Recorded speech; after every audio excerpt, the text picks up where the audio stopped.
Good morning, Lord. We've gathered in your name, anticipating your promised presence with us. Thank you for Ken, his background, abilities, and skills. Give us ears to hear your truth, that we might build our own lives and the life of this congregation here in Magnolia. May your will be done. We pray through Jesus. Amen. Amen. So, as Jim mentioned, we're bringing in some of the things from this class that I teach on the principles of Christian leadership at the seminary. And also, I'm going to talk a little bit today about some things that we didn't discuss in that class that come from a book I wrote a while back, where I have a section on missional leadership. But let me just say that most of what I've learned about leadership over the years came through failure. It came because I made colossal mistakes. And I learned from those colossal mistakes. That's the good news, right? I mean, we all make mistakes. But the question is whether or not we learn from them. So I think this subject of leadership is one that never ends. You never stop learning. You never crack it. And that's just the reality of it. So the more we explore it, the more we think about it, then hopefully we move the ball down the field and we get a little bit better at it. And that's the nature of it. So we're going to talk about three things. We're going to talk about power and authority, influence and accountability, and what I call the 10 C's of missional leadership. And that's very specific to leadership in the church. So, power and authority. Why do we talk about power and authority? Well, because the fact of the matter is, whether we like to admit it or not, part of leadership, inherent in leadership, is that you exercise power and you have a position of authority. And those words sometimes scare people. But I think one of the reasons why is that they misunderstand what really power is. We think of power as force. But actually, if you go right to the very beginning of Scripture, what we're really seeing when we see power is more energy than force. In fact, we call it the energy company, the power grid, right? The power company. So it takes away that negative stigma, that connotation that when we talk about power, we're talking about enforcement of something. Actually, we're talking about energizing something in order to get something to move. That's what it's all about, getting something to move. That's what energy is for.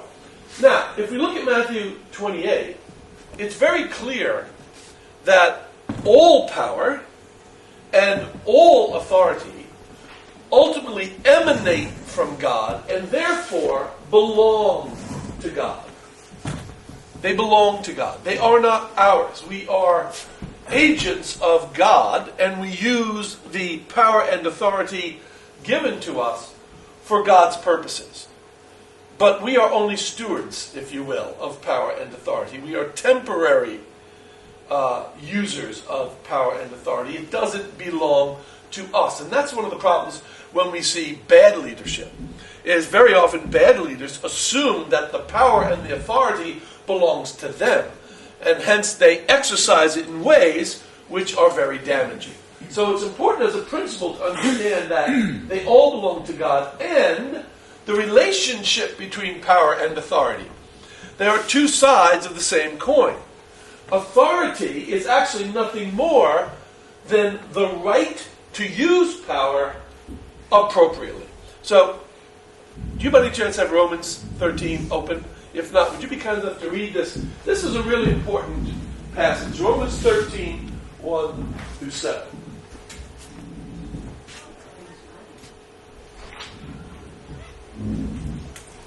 Come on in. Just a couple of seats still.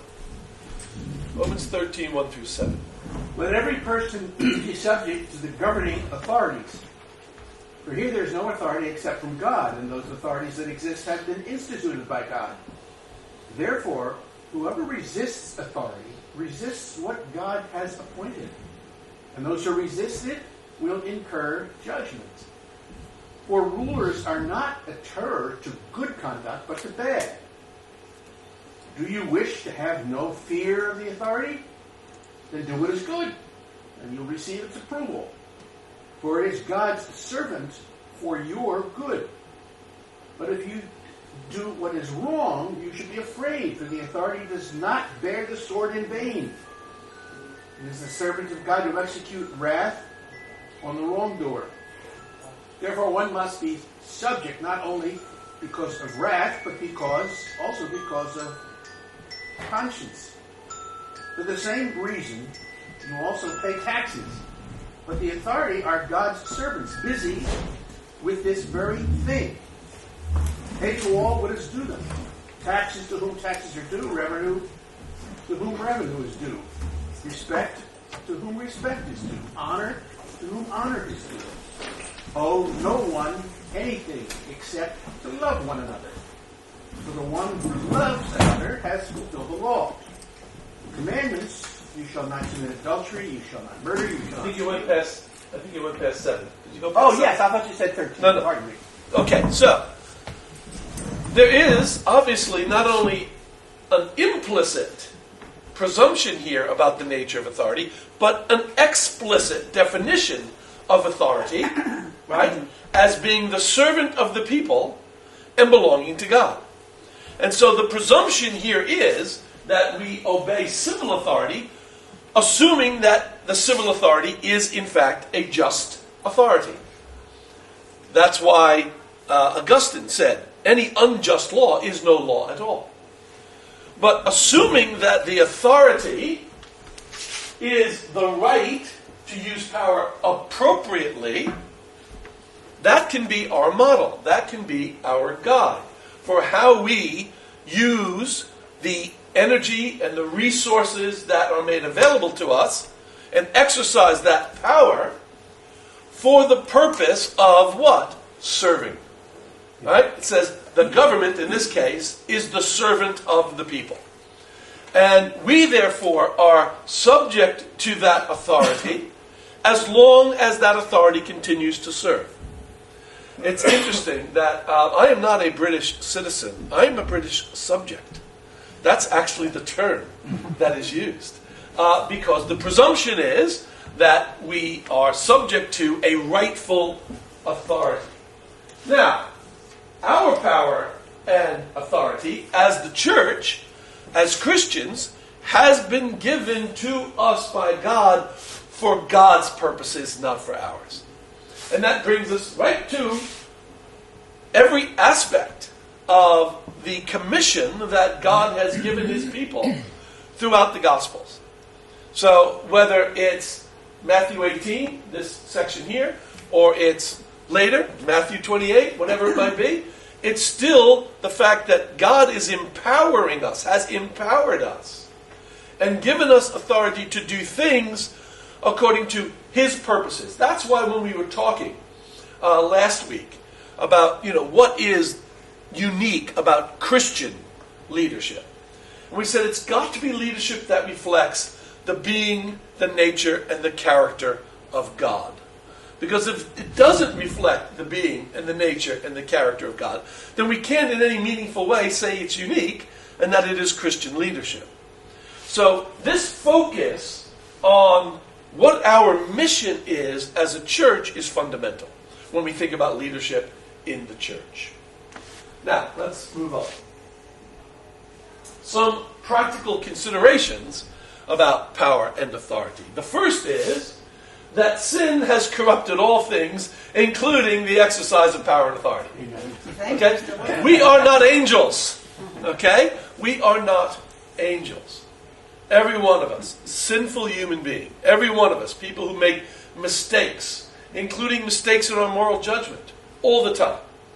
I teach ethics, and my students will often ask me, can you give an example of a time when you failed? How much time have we got? But that's the nature of the beast. So we have to remember that that is true. Also, because power and authority come from God, they must be handled with extreme care. Extreme care. If we are reckless with the power and the authority that God has vested in us, we will do more harm than good. And this is, if you unpack any of these recent scandals that have been going on in the church, with Hillsong and the Mars Hill Church and on, what has happened? The leadership, it's not that the leadership made mistakes. is that the leadership didn't handle their power and authority with care and caution. And that is fundamental. To understand that anything that comes from God that is that powerful, we've got to handle it very, very delicately. Because if mishandled, it can do great harm. And again, that's why I like to use the energy analogy instead of the force analogy. Right? Think about what happens if you handle, a 220 volt electrical current in your house inappropriately or in a cavalier way. Does a lot of damage. But you wouldn't want to live without that 220 volt in your house, right? Especially when the heat comes in the summer and you want to run your air conditioner or whatever it might be. The last is that leadership requires the exercise of power and authority and is therefore potentially dangerous. Potentially dangerous. And of course, I have to tell you, in the Renaissance period, when there was discussion about new forms of government in the West, and democracy was one of the concepts that was being bandied about, this was the greatest fear about democracy. That in fact, if you put power and authority in the hands of the ordinary people, that is dangerous. De Tocqueville especially, somewhat later, about 50 years into the American experiment, when he came to America and he viewed how we were doing, he said, my greatest fear for the American experiment is that they will ultimately start electing despots. That was de Tocqueville. They will ultimately start electing despots. So it is potentially dangerous. And we just need to always be aware of that. Or as my kids say, check yourself before you wreck yourself. And this, I have seen some really, really good leadership in my day. And I've seen some really, really bad leadership in my day. And the positive effect of good leadership, unfortunately, usually only lasts as long as the good leader is there. But the negative effects of bad leadership can last for generations. That's why we have to be so careful of that. So, before you go, yes. Just an example. In the Old Testament, prophets were raised up by God to hold the misuse of power. That's right. So that checks and balance. In our day, the most recent example of that was the Civil Rights Movement under Martin Luther King, when he wrote a letter from a Birmingham jail and said, these are not just laws that are being exercised by those that have been entrusted with authority. And so the whole Civil Rights Movement was that rising up of the exploitation and the oppression of power on those that possess that, and to undergo that and to see that change. Yeah, absolutely. Yeah. Absolutely. Which actually is a great segue to this slide. Yeah. So let me give some examples of the misuse of power and authority and the proper use of power and authority. These are subtle differences, but the subtlety makes all the difference. So for instance, coercion would be a misuse of one's power and authority, but influence would be the proper use. You see the difference? In both cases, you want to affect someone's behavior. That's what leaders do, right? You want to get people to work in a certain way toward a common goal. Well, how do you do that? You can try to coerce them, right? The stick method. Or you can influence them, the carrot method, if you will. And the latter is a proper use of power and authority. How do you energize them? How do you get them on board with the mission and with the vision? If you can do that, you will have a really healthy organization where people will willingly follow you, not begrudgingly follow you. Where people will follow you out of love and admiration and respect as opposed to out of fear. And this, of course, is all of these things are the toolkit of demagogues. That's the toolkit of demagogues. Another would be exploitation. Right? How many of you have worked in organizations, worked for companies, where you felt as though your talent was actually being exploited? They were taking advantage of you in any number of ways. One form of exploitation, by the way, is to not pay people sufficiently for what they do. That is a form of exploitation. Another form of exploitation is to not give people credit for what they do. Right? I mean, I've sat in more than one meeting where someone says something really clever, and I was like, that was my idea. That's a form of exploitation. And I suspect I've done it myself. Right? But encouragement is the other side of that. Right? How do you help people be the best that they can be? Right? How do you encourage them? I have found the most joyful thing about making the move from the corporate world into the academy is that my whole life is all about encouraging young people, basically. That's my whole life now, is to try to really, really encourage them to be all that they can be. Now, if I were to put a group of them together in order to write a paper, and my name goes on the top of the paper and it gets published and I get all the credit, that's exploitation. But if I put a group of them together to write a paper and everybody's name appears on the byline and it gets published, then I encourage them to go beyond just submitting papers for the purpose of a grade. Now they're submitting a paper for the purpose of contributing to the knowledge of our field. And that is true in everything. And one of the problems we have, by the way, is we expect too much from our pastors. Right? We are so often spectator Christians. And that's not healthy. A good pastor will encourage all of us to use our gifts to God's benefit, to the benefit of the kingdom. I had a pastor in England. It was a fantastic congregation, about 12 miles outside of Oxford. And I was on the staff there because I was doing other things as well. And the pastor had this tremendous gift. Whenever someone came up to him with a good idea, he would say, "That's awesome. You own it. Now, what do you need from me? What do you need from me? Okay? It's a great idea. What do you need? I will provide you with any resources you need within my ability. And then you just take it and you run with it." And the result was we had so many really, really cool, dynamic ministries in the church because people were encouraged and, the one below it, empowered, which is the other side of encouragement. Right? You can't just encourage people. You have to give them what they need to do what you want them to do.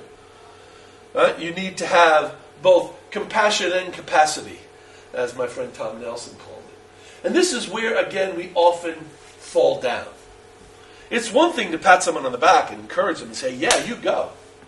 But then you don't give them the authority to do it, or the tools to do it, or the training to do it. That's why we have seminaries. That is the only purpose of a theological seminary, is to empower people, not just encourage them. You know, there are a lot of denominations that don't require a seminary education. Everybody just lays hands on the person and go, "Okay, you're the person." Do you have any idea how many times people have contacted me from mega churches and said, "Hi, I'm Pastor so-and-so, and I've got this church in Alabama or whatever, and I've got 3,000 people, and I really don't know how to preach exponentially. Could you help?" And I thought, yeah, I can help. Go to seminary. Go to seminary. That's why we exist. But the negative side is intimidation. You said you were going to do that, Rich. You haven't done it. I'm sorry. I'm really sorry. What you have any idea the position you've put me in? You've put me in an awful position, Rich. You got to step up. I'm sorry. You know what? I'm going to get someone else who can sorry. do it. I'm sorry. I'm sorry. You joke, but man, I've seen that kind of leadership. Yeah. Oh, I have seen that kind of leadership. Not just in the church, in the corporate world especially. Yeah. The intimidation factor is a huge problem, but it also happens in the church. If you read, again, what was one of the great sins of the Hillsong organization? The people who worked in Hillsong said they were constantly being intimidated by the leadership. Particularly women. particularly women. Men are very good at intimidating women, but it's not unique to men intimidating women. We're all good at it if we allow ourselves to be. Can I just say, Ken, in your class with your partner Kara, because she's from Australia, there was a New York Times article on the fall and the developments of all the things that were unfolding about Hillsong. And you folks allowed us in the class to take about a half an hour to digest this. And so you got people from China, you got people from Idaho online, and so it was really a very powerful and important conversation in the class to walk through this stuff. And thank you, but the purpose wasn't to throw those people under the bus. One part of the body suffers, we all suffer. So it was a tragedy to have to unpack it, but it was a case study in failure of leadership, and you can't avoid when you have right in front of you this colossal failure of leadership and the damage that it does. I saw an article in Christianity Today just this week. Should we even sing the Hillsong songs anymore? And I thought, oh my goodness, yes. Yes, let's bring some redemption to this terrible thing by continuing to sing these wonderful songs. Right? But no, now we want to blank Hillsong. Right? We want to just blank them. Oh, well, we can't touch Hillsong because of failure of leadership. That's ridiculous. But that's how these things snowball. Right? And that's why the damage becomes really, really serious and can last a long time. Now, if you take intimidation to its logical conclusion, you will get assault and or abuse. You will get that. It doesn't have to be physical assault, by the way. It doesn't have to be. I've seen a lot of people get a dressing down, and it is just as damaging as a physical assault. What's his name? It's on the tip of my tongue. Eli. He's a famous Jewish philosopher. I'm embarrassed. I can't think of his name. Forgive me. I'm having a senior moment. But he used to say, Eli Wiesel. He used to say that the one thing you should never allow to happen is for another person to be demeaned in your presence. Mm-hmm. Think about that. Yeah. That was like his rule of life. Never allow another person to be demeaned in your presence. And that kind of demeaning can, by the way, often be masked in humor. So I had a godfather. Not like you're thinking. I know I was from New York, but it wasn't that kind of godfather. You're Italian. Yeah, that's right. I'm Italian and from New York, but it's not that kind of godfather. I had a godfather who was one of the funniest men. He'd walk into a room and the jokes would start.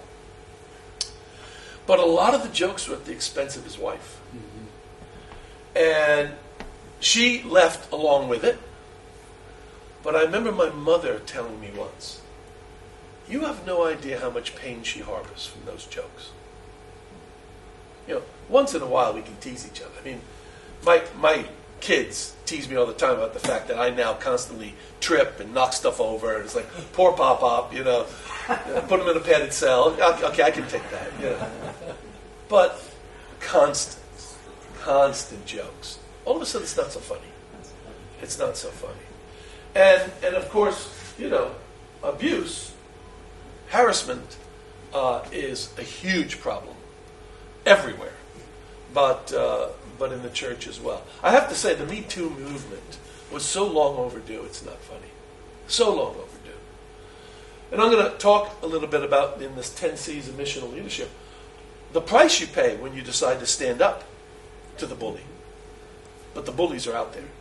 And the worst thing for us is to bring a bully into our pulpit, no pun intended. I'll tell you a true story. We just had a situation at the seminary, and it's public information, so I'm not telling you tales out of school, where they were interviewing people to fill a position, a very important position at the seminary, faculty position. And the committee put forward this candidate who on paper was amazing. Amazing. He came to the seminary and basically offended everybody he encountered. And we said, this person's emotional intelligence is zero. Zero. So, of course, the faculty unanimously voted not to give him that job, even though on paper he was really talented. And this is part of the problem.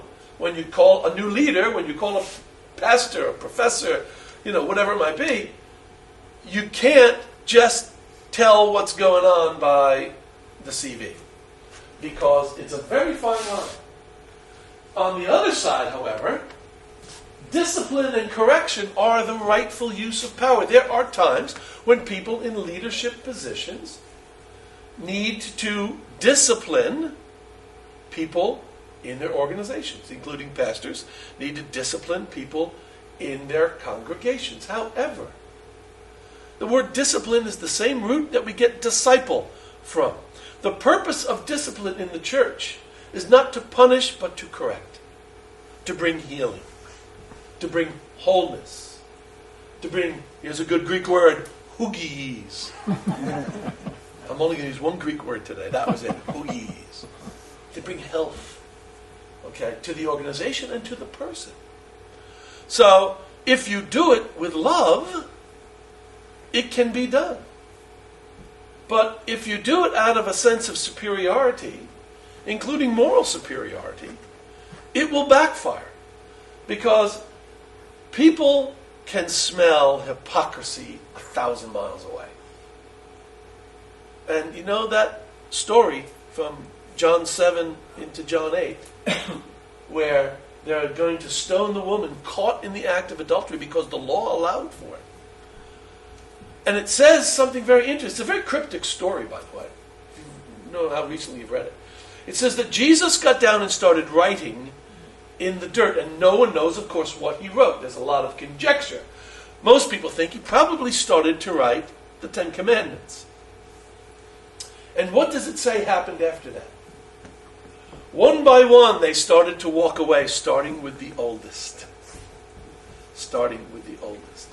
Because the older we are, the more honest we are about our history of failure. So there will be times when discipline and correction are necessary for the health of both the person and the organization. But it's got to be done in a spirit of love and humility and grace. And that's the hard part, folks. Trust me, it's the hard part. I've had to exercise discipline in my corporate life. I once had a situation where a fellow who ran an entire country for me was caught stealing from us. Now, you can't turn a blind eye to larceny in a business, right? And so we had a hearing. It was just a typical adjudication. And I was the judge in the hearing because the decision was ultimately mine what to do. And he was allowed to bring representation and present his case, etc. And it was clear he was guilty. He was red-handed. And so I had to dismiss him. But afterwards, his representative came up to me and said, "What about his pension?" I said, "I'm not going to touch the guy's pension. Are you kidding me? I had the right to." I said, "I'm not going to take away the man's pension. He's a human being. He's got a family. He deserves to retire. He was with the company 20 years, and we found out that, turns out that he had an affair, and he was paying for the affair by embezzling money. The guy made some bad decisions, and he compounded the bad decision. I'm not going to take his pension away." I think that was the right thing to do. So, sometimes it's very, very difficult. Enticement is a misuse. In the legal firms, it's called entrapment, correct? When you try to fix someone to do something that you know is untoward. And in the case of entrapment, illegal. So, that actually is a misuse of power and authority, to try to, in essence, trick someone into doing what you want them to do, or to offer them some sort of grace and favor that they wouldn't otherwise be entitled to get them to do it. So if you find out that Professor X is being courted by another university, and you say to them, well, if you stay, we'll make you a distinguished professor. That's wrong. Because if it hadn't been the fact that they were thinking about going elsewhere, they wouldn't have been entitled to that title. That's a form of enticement. The flip side, however, is protection. To make sure that the people in your organization are safe. And that they are not subject to that kind of enticement or manipulation or temptation. Create a safe environment so that if they are being courted by somebody else, they feel confident enough to come and say, you know what, I'm being offered something that is pretty spectacular. And then you can work with them to either accept it and bless them on their way, or hopefully, convince them that, they're doing God's work where they are, and they should be thoughtful about whether or not they stay or leave. And you can sweeten the pot a little bit. I think that's fair. But you know why? Because sometimes we forget. We take advantage of people without realizing that we've taken them for granted. Taking someone for granted is taking advantage. And so they've been around a long time, and they've never put their head above the parapet and never said, by the way, I think you should know that what you pay me doesn't cover my expenses. And then when they get enticed away, that's an opportunity for us to relook at things and say, oh my goodness, we haven't given this person a raise in 6 years. Inflation's gone, and we haven't given a raise in 6 years. That's okay. That's protection. That's not enticement. Everyone understand these subtle differences? Does it ring true? Yes. Sure. Good. Now, the biblical principles about influence and power and authority also ultimately come down to accountability. To whom are we accountable? Romans 14, we're not going to read it now. We can get time, read it. It makes it very clear, first of all, that we are accountable ultimately to God. That's to whom we are ultimately accountable. But we are also accountable to each other.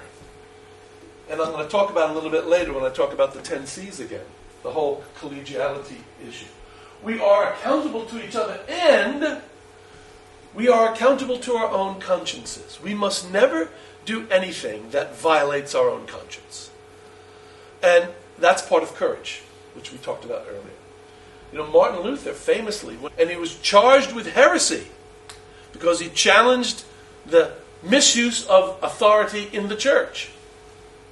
And he said, I stand on the word of God and my conscience.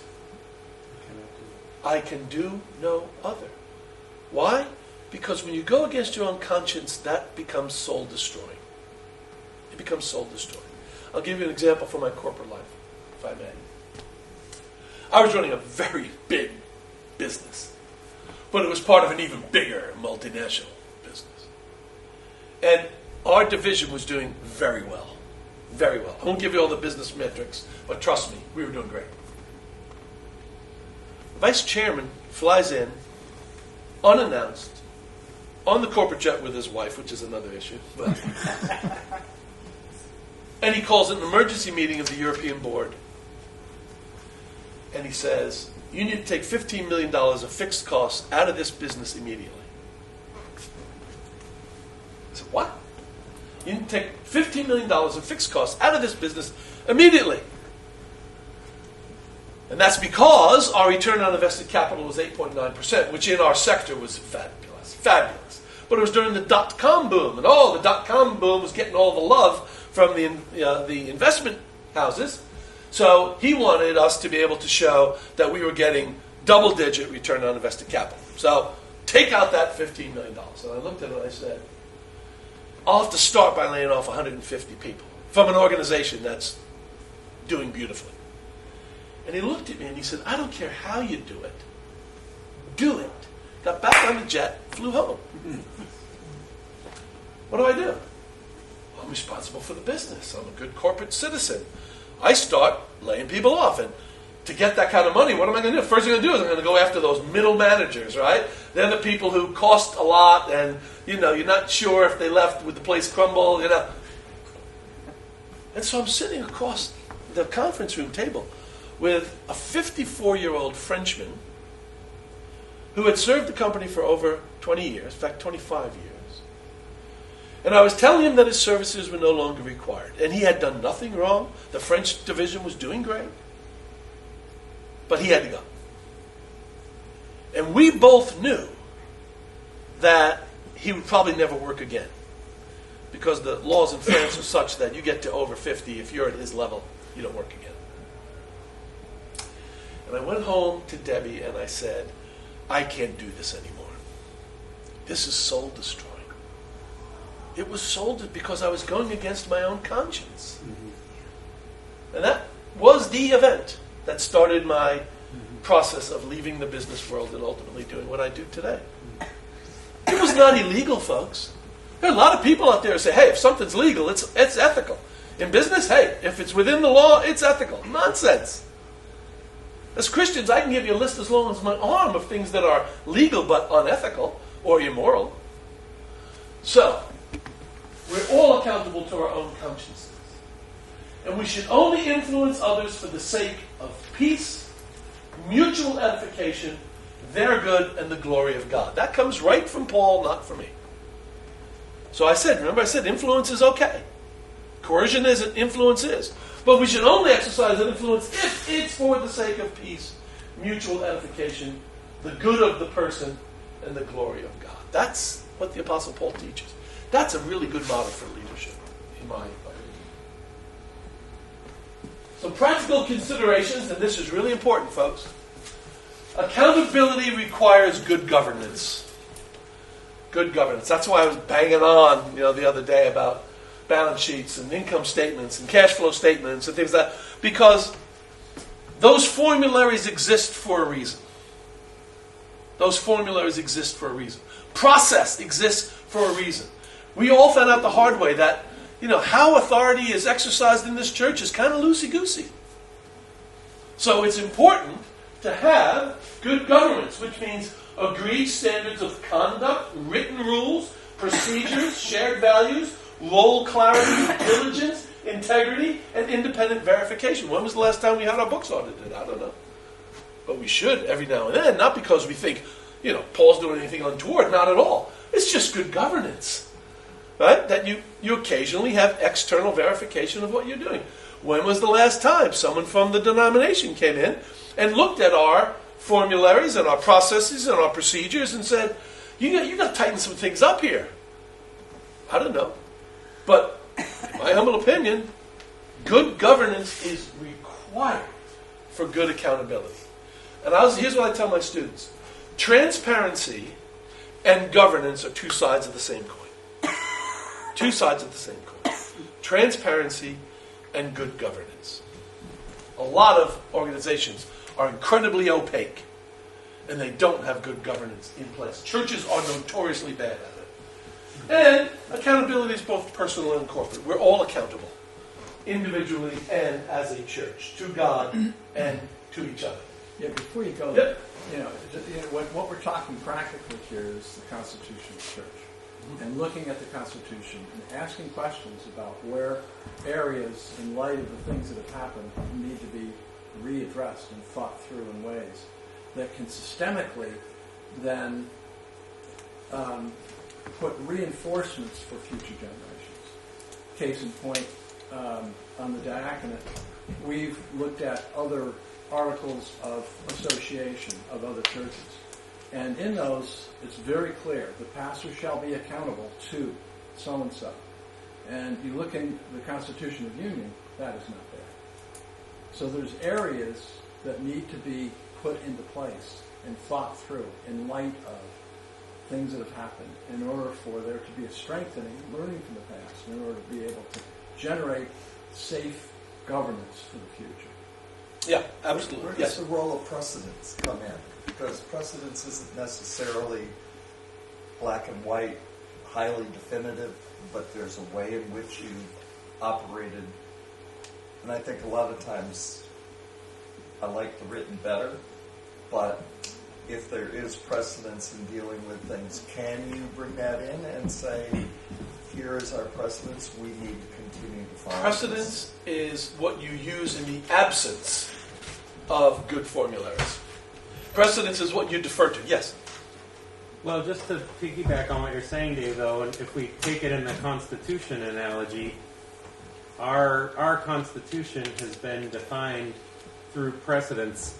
So it is interesting because in our country we've recognized the need to say this document goes so far, but how it applies takes centuries of Supreme Court decisions. It's interesting to think how it would apply here because there's no But we have Supreme Court analog. a written Constitution. Sure. Right. But what that means is not just what's in the words anymore. I What understand that that. means is this developed body of understanding of what those words are, which takes into account precedent. And I don't think you can have a Supreme Court and a church equivalent, but there still has to be a place for it because the words have to have a life. Yes, I think. you always have to interpret any document, but compare it to the UK. The UK has no written constitution, but they talk about constitutionality all the time. They only have precedent. That's all they have is precedent. And it gets them into trouble very often. It's not a particularly efficient way to govern. And governance is all about how we govern the church. And so part of this is probably the fact that I come from the corporate world, where we had everything documented. Everything, including what someone's roles and responsibilities. Role ambiguity is the killer when it comes to pastors. Role ambiguity. It's the killer. And it's not fair either to the pastor or to the church. So you need to tighten up in writing what someone's responsibilities and duties are, and to whom they report, and how they will be assessed and how regularly they will be assessed. And there needs to be a formal process for the assessment. It's not just, oh, you sit down with the Gov board once a year and have a cup of tea and how you doing? Yeah, it's great. Yeah, okay, boom, you're done. No. Actual measurable metrics. They're important. And trust me, they're important. If it isn't, then it's informal expectations that have been verbalized. Yeah. And that's a killer Yeah, because it nobody knows what that is.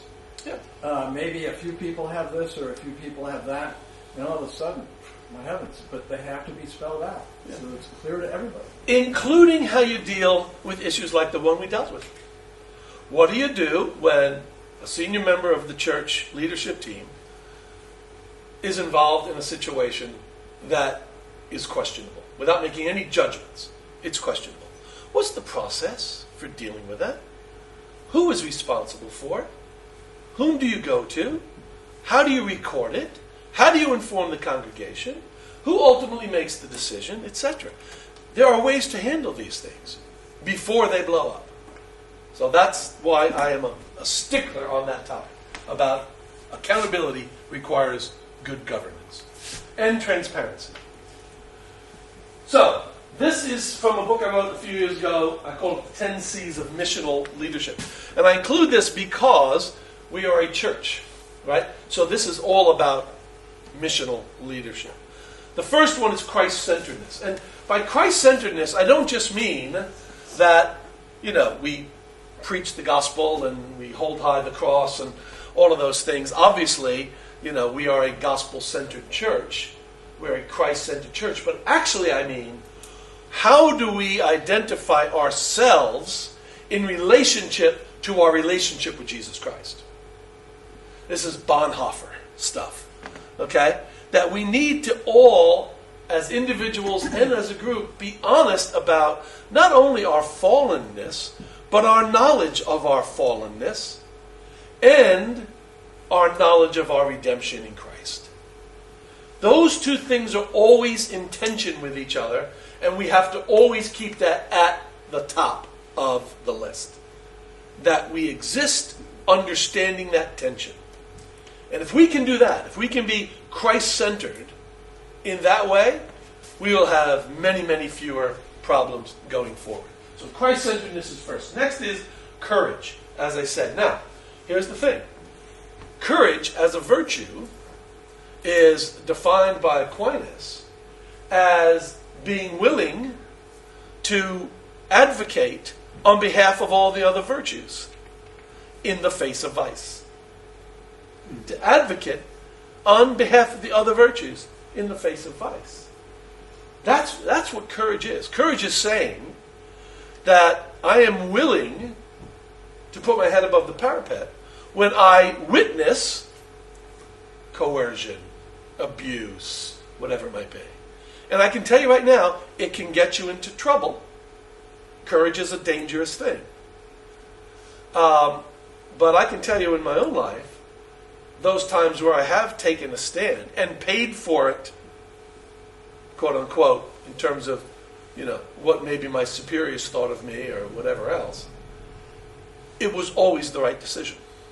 It was always the right decision to take the courageous path. Did I always take the courageous path? No. Sometimes I didn't. And that always haunted me because I went against my conscience. So courage in leadership in the church is important, but it's courage for all of us. It's not just courage for the pastor, it's courage for all of us, including having the courage to say, we've got a problem, we need to work it out. And we're not going to leave the room till we've worked it out. That takes courage. Yep. You mentioned about assessment because I think it's tied into courage. Because in the Bill Heidel situation, when they did his yearly assessment, they were fear-filled. They didn't tell him the truth about his assessments. Yep. Yep. So there was fear that got into the leadership structure. We can't really give him a full assessment. Yeah. So let me tell you something. If I could write one corporate law, the chairman should never be the CEO. It's ridiculous. Unpack that. Well, what that means is the chairman is the person who represents the interests of all stakeholders. The CEO is the person who runs the company. They should never be the same person. Because if the CEO is doing things that are potentially bad for all the stakeholders, who's going to hold that CEO accountable? The answer is no one. Because the board is never going to go against the chairman. So when you look at things like the fall of Lehman Brothers, right, Dick Fuld was both CEO and chairman. Who was going to challenge Dick Fuld? Nobody. So that's why we have, forms of checks and balances in the church. At least we should. But unfortunately, we defer very often too much to the pastor. We treat the pastor as though the pastor is, a sovereign, and the pastor is not a sovereign. Just to comment on that, it's important. Rich and I have talked with the diaconate of putting a system in place that we did in Medway called the Pastor Ministry Support Team. And it's a place that's safe for the pastor and for the church to be able to help the pastor continue to learn in areas that people see that things aren't quite what they need to be. How do you help a pastor grow? Every pastor that comes into any church is going to bring in baggage. I mean, they're sinners. But how does the church help a pastor to grow? Unless there's an opportunity to have some sort of a space in order for that to be able to happen. That's what you're talking about. Yeah, including a safe space for the pastor to say, I made a mistake. Because we expect the pastor to bat 1,000. It's not fair. It's just not fair. Next is character. To me, this is actually the most important other than Christ-centeredness. Character.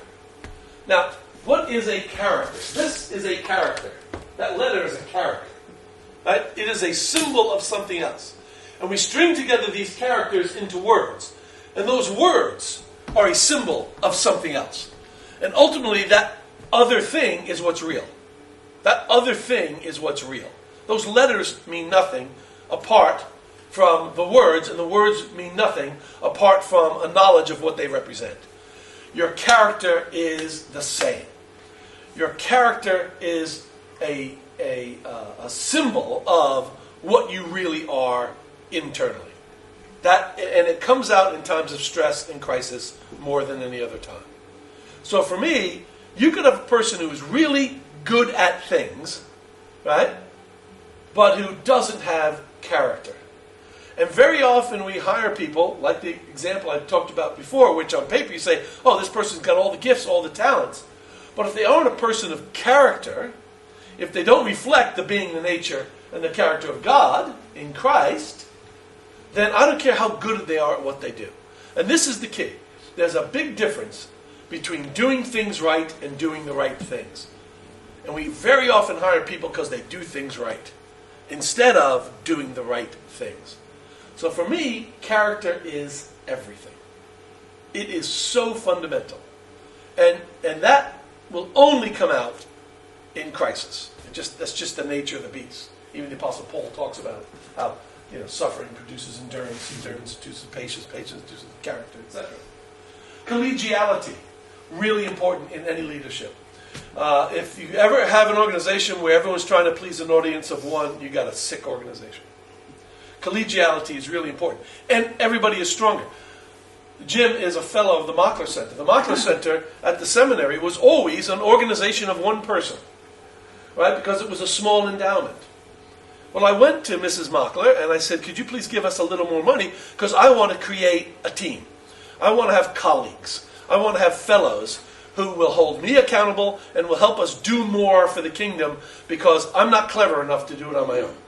And so we have Jim, who represents the church. We have two people from the faculty at Harvard. We've got another person from Cambridge. We have Kara Martin from Australia, a woman's leadership voice, etc. So we are creating a collegiate environment because we can just do more and do it better if we have each other. Iron sharpens iron. So there's good open debate. Oh, absolutely, absolutely. So collegiality, commonality of purpose. We all have to understand what it is we're trying to do. And again, this sometimes is really bad because there are a lot of assumptions. So the reason why I call this tendency is a missional leadership is because in this debate over which comes first, mission or vision, I always put mission first. And again, Bonhoeffer said God hates visionary leaders. Why? Because they will manage toward the vision and they'll leave a trail of dead bodies in the way. Whereas if you stay true to the mission, the vision will take care of itself. It's good to have a vision, but the vision should change according to the circumstances around you, but not the mission. The mission is your raison d'etre. So, for me, it's really important that you have commonality of purpose. And as a church, that should be relatively easy to define. Catalytic mission. What do I mean by that? I mean that a good leader seeks to create other good leaders. When I look back on my own career, one of the things that I find most rewarding is I can see that people who work for me have gone on to leadership positions themselves. That makes me feel like I did a good job because that's what I wanted. I also used to say I would only ever hire people who were capable of taking my job. Right? That's what I want. I want someone who's going to be able to take my job. So to have a catalytic mission as a church means we don't have professional Christians whom we pay and the rest of us are spectators. It means that we expect our pastor to nurture us and disciple us into leadership positions of our own within the church, which is why I love the whole small group concept, etc., because as you start to have these cells, leaders will emerge. Corporate mission, meaning that it isn't one person's mission. It's everybody's mission. Care and counsel. Good leaders are pastoral. They're pastoral. I had a guy who worked for me. He was my number 2 guy. He was my right-hand guy. And he was a Muslim. And the sun is starting to get low, and we're at the copy machine, and we're putting why? Because we're getting ready for a dinner with a big customer. And that project was really important. And we were late. We were running late. We couldn't be late for dinner, and we had to finish the project. And just before the sun went below the horizon, I said, let's stop, because I assume you want to pray. He started to cry. He started to cry. He said, I've worked for this company for 25 years. You're the only person ever to ask me if I needed time to pray. That kind of compassion and care and counsel, if you don't have that as a leader, I think you're missing one of the most important parts of leadership. And unfortunately, we hire a lot of people in leadership positions who, again, their emotional intelligence is 0. Communication. I could say those are 3 things. Communication, communication, communication. But here's this. Remember what Maya Angelou said. People will not remember what you told them. They may remember what you did. They will never forget how you made them feel. So communication isn't just about information transfer. It's how you make the person feel. I was talking to the head of an organization recently. He's in some financial trouble. And he realizes his business model is broken. Now, the good news is he's got some fixed assets that he could monetize. And he's got a plan to pivot the business. I said, here's the deal. If you tell your people that you're selling those assets because you have a financial problem, you will lose them because you will create fear. That's how you're going to make them feel. But if you tell them that you've recognized the business model is broken, the good news is you have a plan, and the better news is you have assets that you can monetize to kill two birds with one stone. You can fund the new business model and get rid of some old debt. You've told them the exact same thing, but you've done it in a way where they feel hopeful instead of afraid. So communication is really important.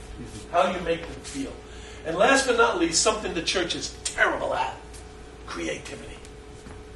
Creativity. The way we did church in Magnolia in the 1970s is meaningless right now. It just is. Because it's not 1970 out there. If it's not 1970 out there, it can't be 1970 in here.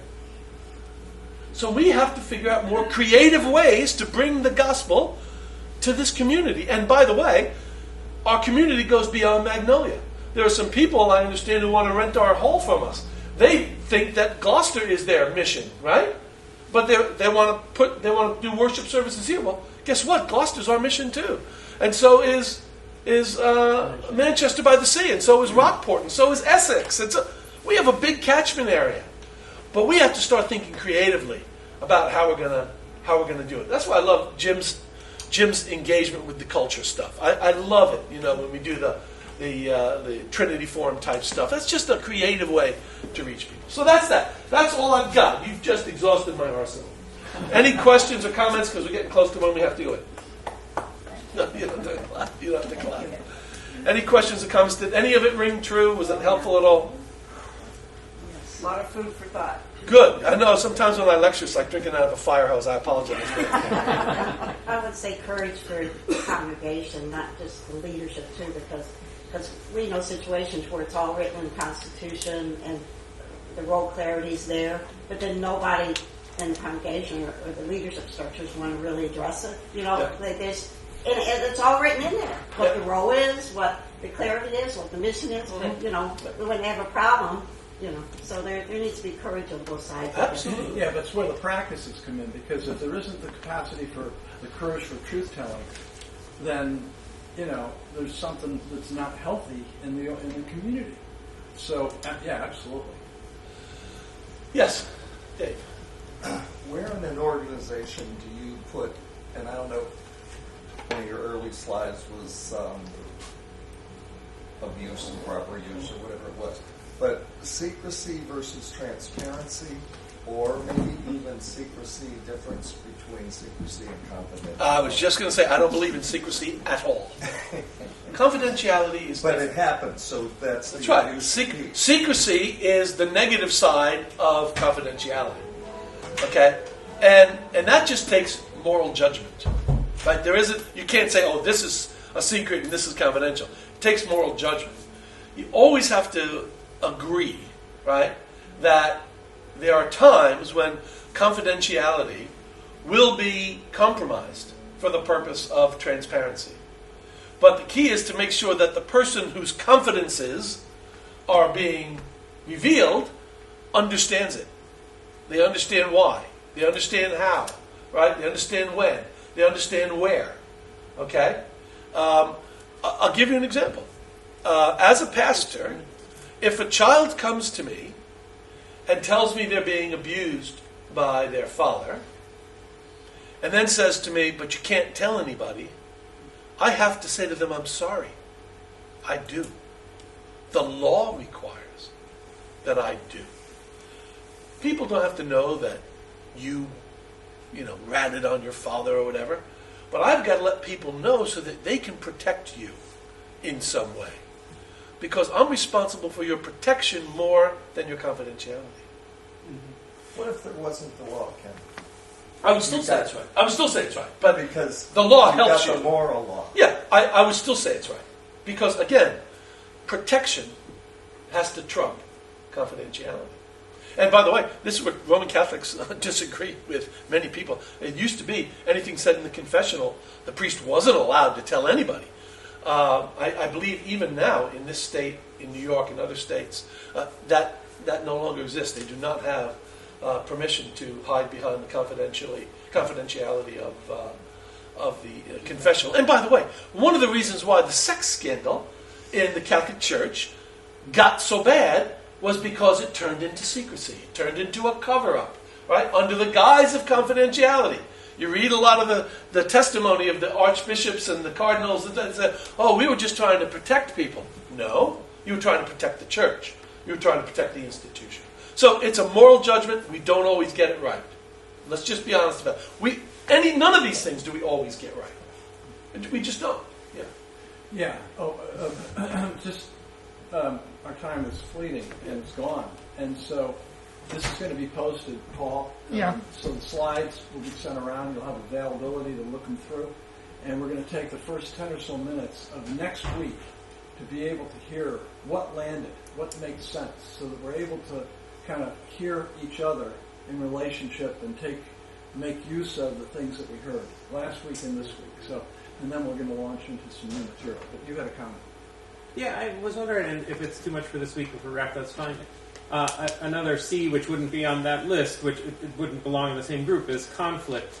And I was wondering how you see the role of conflict in an organization to sort of bring about positive change, if you might speak to that. Yeah, so conflict is a natural occurrence. Right? It happens all the time. And conflict doesn't necessarily mean one side is right and one side is wrong, one side is good and one side is bad.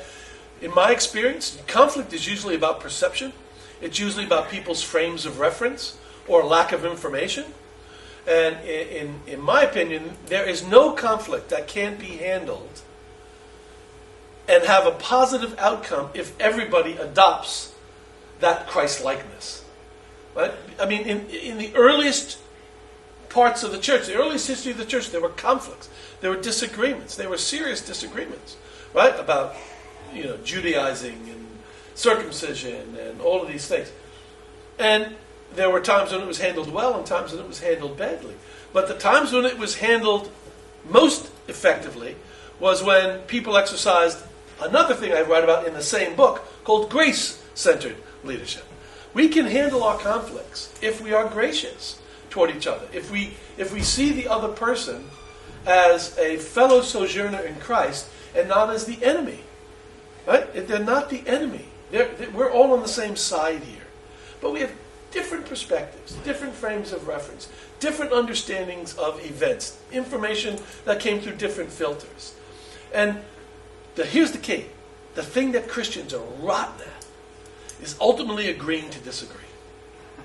Sometimes you just have to agree to disagree. But for the overall mission, you say, we're going to move on. We're going to move on. I honestly think it's like a marriage.